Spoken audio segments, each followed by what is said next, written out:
पश्चिम बंगाल में पहले चरण का मतदान संपन्न हुआ। इतिहास को पीछे छोड़ते हुए मतदान फीसदी रहा है। 92.88% मतदान पड़े। अब लगभग 93% जब मतदान हुआ तो उसके बाद बीजेपी उत्साहित है, क्योंकि जब ज्यादा वोटिंग होती है और इतनी बंपर वोटिंग होती है तो फिर सत्ता परिवर्तन की लहर दिखाई देने लगती है।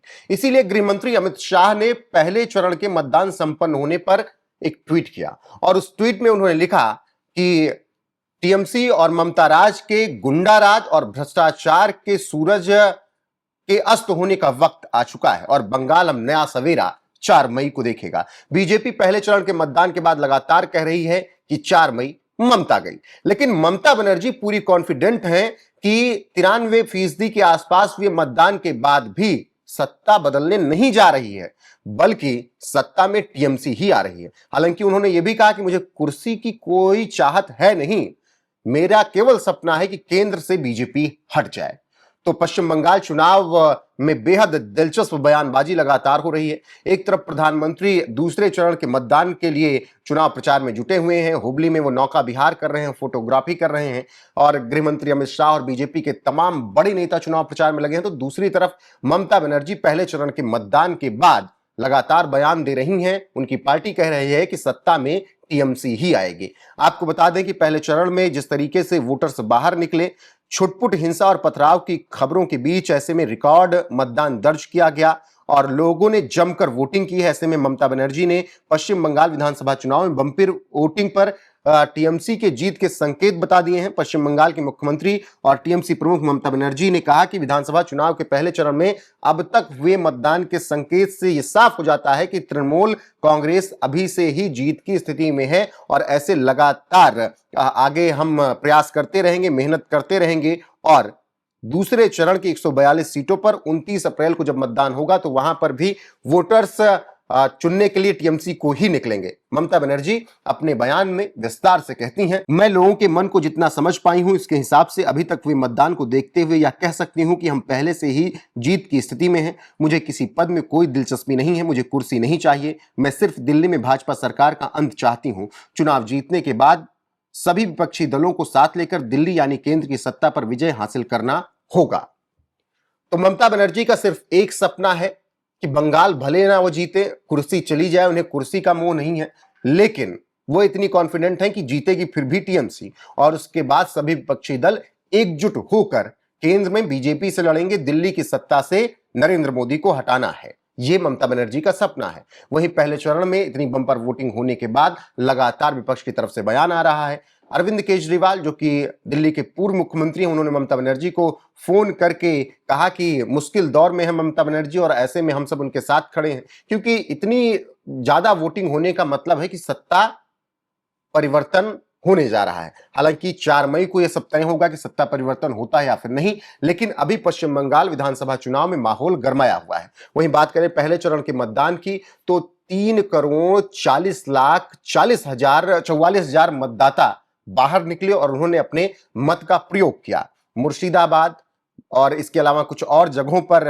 हिंसा की खबरें आई, मारपीट की खबरें आई। कुमारग्राम में बीजेपी के कैंडिडेट को दौड़ा दौड़ा कर मारा भी गया, शुभेंदु सरकार को। इसके अलावा भी कई महिला नेताओं को, प्रतिनिधियों को और प्रत्याशियों को गाड़ियां तोड़ी गई, उन्हें मारा गया।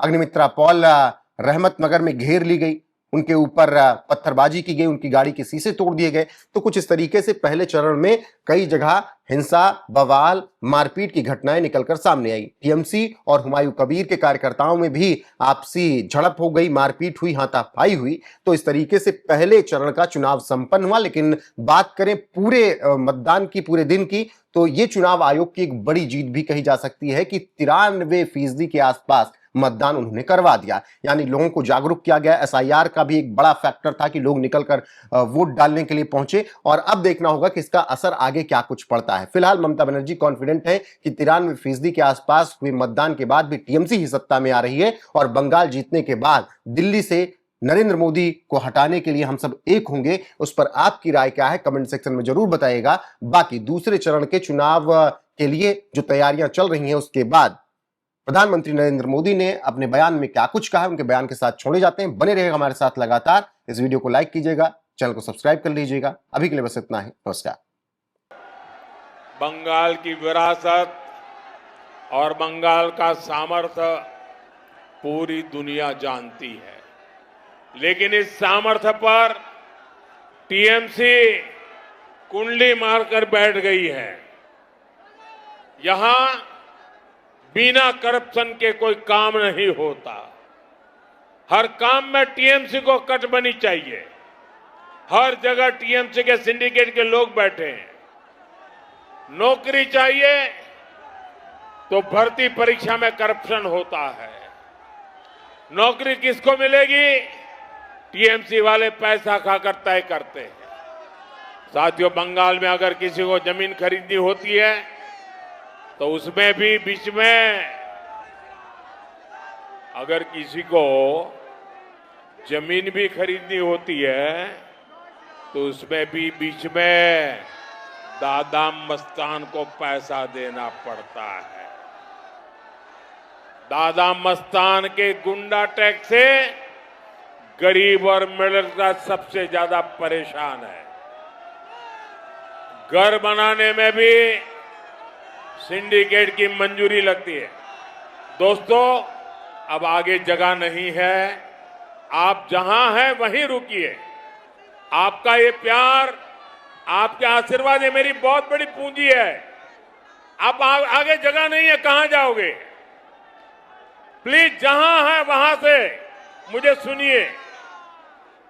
आपका प्यार, आपके आशीर्वाद, ये मेरे सर आंखों पर है।